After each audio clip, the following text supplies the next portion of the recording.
atas hadrat ilahi dengan limpah kurnianya yang dianugerahkan kepada kami setelah bertugas lumus untuk menyiapkan tugasan berkumpulan yang diberikan ini dengan penuh jayanya.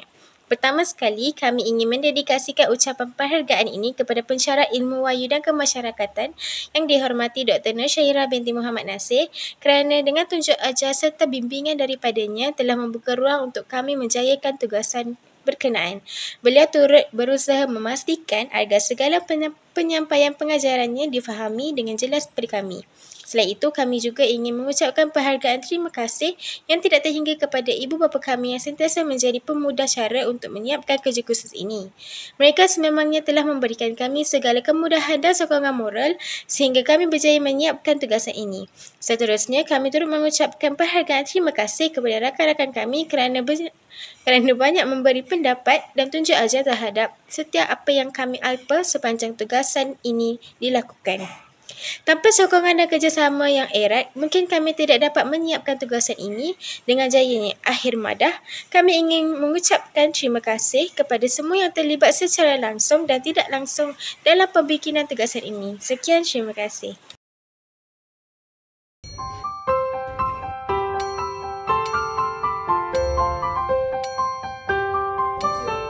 Bulian bermaksud perbuatan yang menunjukkan kekuatan, menggertak atau mencederakan orang tertentu yang dilihat berkeadaan lemah berbanding si pelaku dengan mengasari atau mencederakan masanya.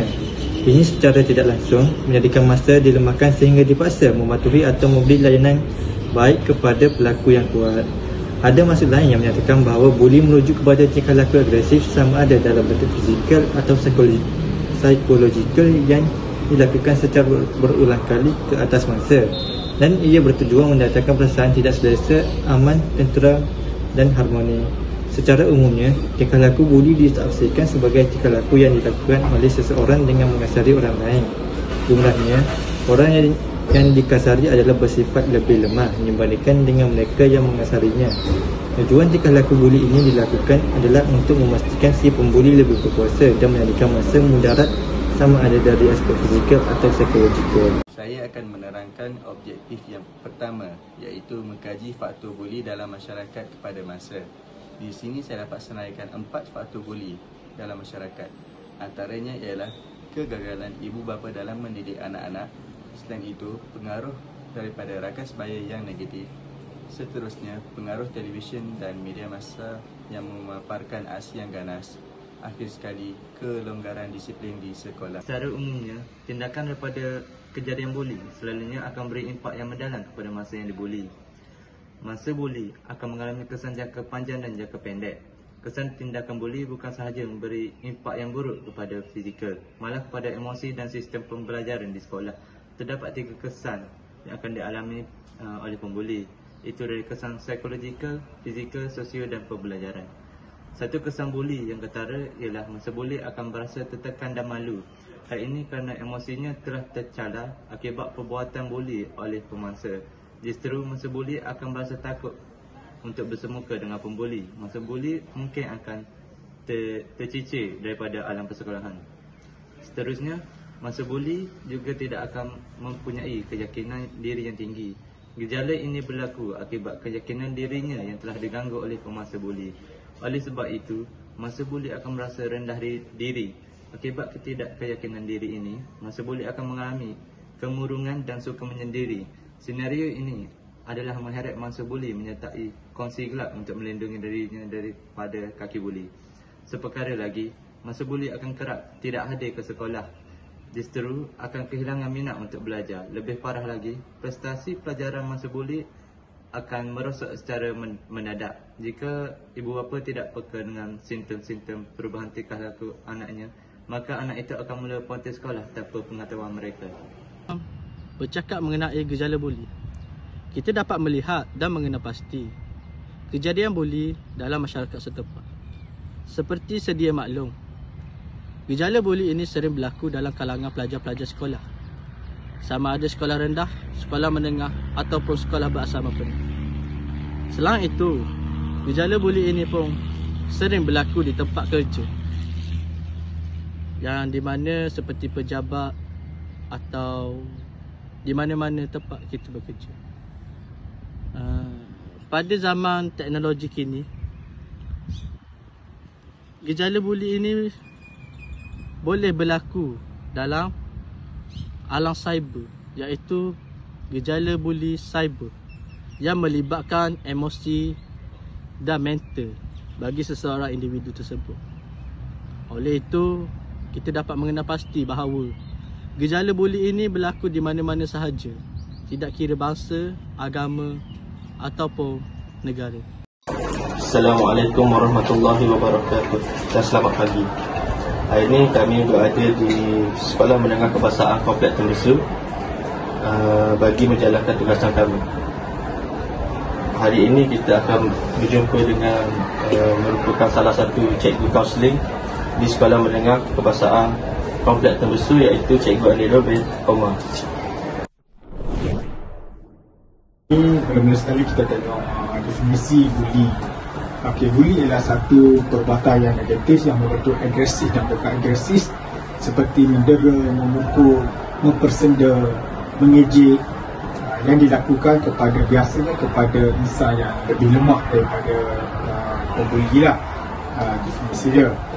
Okey, jenis-jenis buli pun kita kena tengok juga, sebab zaman sekarang ni jenis buli pun makin bertambah. Kalau dulu biasanya kita kaitkan buli dengan perbuatan fizikal, memukul, menolak. Tapi perubahan zaman menyebabkan kes buli ini boleh didefinisikan dalam beberapa jenis. Contoh dia seperti buli fizikal, buli sosial, buli cyber, yang sekarang ni semakin berluasa dan perlu dihadapi oleh masa lah keadaan buli. Jadi antara faktor-faktor yang menyebabkan buli ini, satu ialah kita tengok dari segi keluarga. Dari segi keluarga, biasanya pembuli biasanya kita tengok dia kurang kasih sayang daripada keluarga, termasuk dari bapa. Yang kedua, kita juga pernah dibuli suatu masa dulu. Contohnya dipukul, didera pada suatu masa dulu. Sejarah dia kan. Hukuman fizikal yang kata keterlaluan terhadap pembuli. Kesejarah ni kita tengok dari segi mahukan pada pengiktirafan rakan sebaya. Biasanya pembuli dia cuba menunjuk kekuatan dia hanya semata-mata ingin mendapat pengiktirafan di kalangan rakan-rakan sebaya. Sebab bila dia rasa seseorang itu kuat, dia biasanya akan disanjung oleh rakan sebaya dan dianggap dia orang-orang yang kata hebatlah, walaupun perbuatan tersebut adalah perbuatan yang salah. Dia juga inginkan perhatian masyarakat. Biasanya pembuli ini, macam saya kata tadi, kalau dalam keluarga dia kekurangan kasih sayang, dalam persekitaran ialah dia kekurangan perhatian masyarakat. Jadi dia buat sesuatu benda itu, dia sebenarnya inginkan perhatian masyarakat, supaya masyarakat memandang kepada dia yang selama ini mungkin masyarakat anggap dia adalah orang-orang biasa di sekolah atau persekitaran di sekolah. Biasanya pelajar-pelajar yang membuli ini, satu ialah dia ingin menunjukkan diri, inginkan kasih sayang dan juga perhatian daripada guru. Bila dia buat sesuatu benda, biasanya guru akan memanggil ataupun memberi perhatian lebih kepada dia. Ini adalah salah satu daripada cara tindakan dia untuk menarik perhatian di kalangan guru-guru dan warga sekolah kepada beliau. Berlaku masa adalah golongan yang terpinggir dan terasing. Jadi untuk mencari, bila dia terpinggir dan terasing, dia rasa seolah-olah dia perlu mencari sesuatu untuk mendapatkan perhatian di kalangan guru-guru dan rakan-rakan di sekolah. Sebab itulah biasanya buli melibatkan orang yang lebih kuat dan orang yang lebih lemah. Dari segi pentadbiran sekolah, suasana iklim sekolah tersebut. Kalau iklim sekolah dapat dikawal dari awal dan pelajar-pelajar ini kita dah beri perhatian, penerangan tentang kes buli, maksudnya pelajar-pelajar biasanya dapat tahu. Dan biasanya pelajar-pelajar yang buli ni kadang-kadang bila kita panggil dan kita beri kaunseling, salah satu sebab yang dinyatakan adalah beliau tidak tahu bahawa perbuatan beliau tersebut adalah salah satu daripada boleh diklasifikasikan sebagai buli. Maksudnya pelajar tersebut boleh dibawa di bawah seksyen 12.1 Mahkamah Nirwana, sebab pelajar yang berumur bawah daripada 18 tahun, kita letak dia ada pelajar yang di bawah juwana dah, juwana. Jadi dia ada makaman juwana. Jadi di bawah seksyen 12/1, antara hukuman yang boleh diberi kepada pembuli ialah di bawah seksyen 12/1 ini adalah penyediaan di bawah pegawai akhlak antara 1 hingga 3 tahun, dan juga kemasukan ke sekolah atau asrama akhlak tidak melebihi 3 tahun, kemasukan ke sekolah Henry Geni. Pesalah juwana juga perlu membayar denda, ganti rugi ataupun kos, dan boleh dipenjarakan sesuai dengan kesalahan yang dilakukan. Jadi di bawah akta ni maksudnya kita sudah mempunyai akta, dan sekarang ni pun kes buli telah pun dimasukkan ke dalam kes jenayah. Jadi di sebelah ini telah kami pertontonkan kepada anda satu temu ramah yang dilakukan kepada Cikgu Kaunseling Sekolah Menengah Kompleks Tembusu iaitu Cikgu Anirul mengenai buli. Sekarang kami akan pertontonkan kepada anda beberapa skripsi mengenai buli.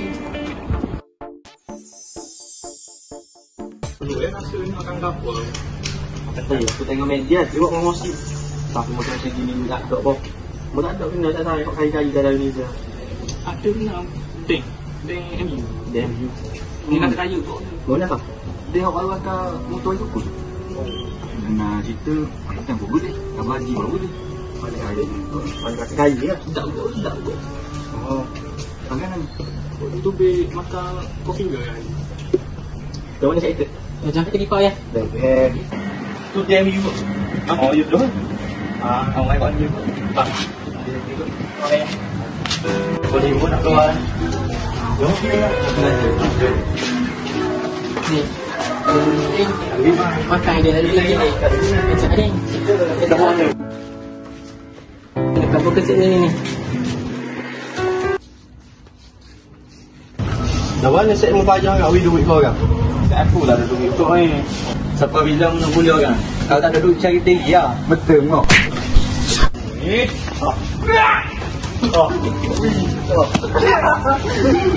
Aku minta orang balik kasi weh. Mu nak cara lagu ni juga mu nak. Mana duit mu? Mana duit? Kerja betul ada kerja betul? Tak ada.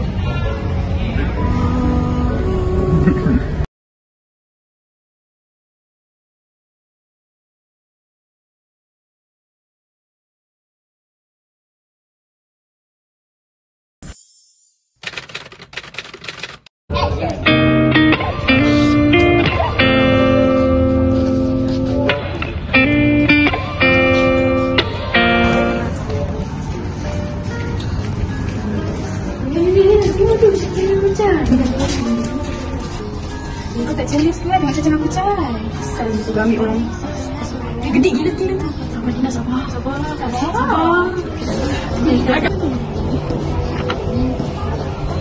Saya buat apa ni? Nak join? Ayah. Jangan di mana? Saya nak join.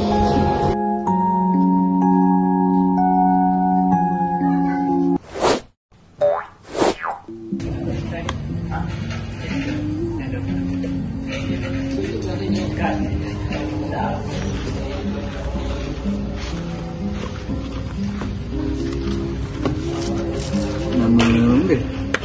Nama Sol. Asal mana?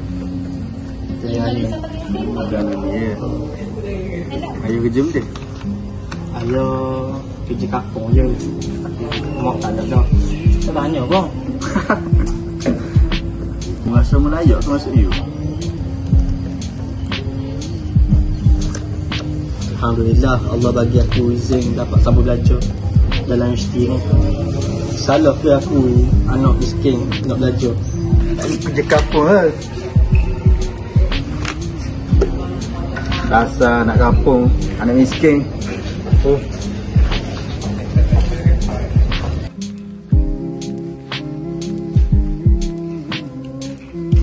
Kesimpulannya, Sebenarnya, terdapat banyak faktor dan kesan yang menyumbang kepada gejala buli di negara kita, terutamanya di sekolah. Sekiranya gejala buli ini semakin berluasa, sudah tentu masa akan menghadapi dengan banyak masalah seperti kehilangan nyawa.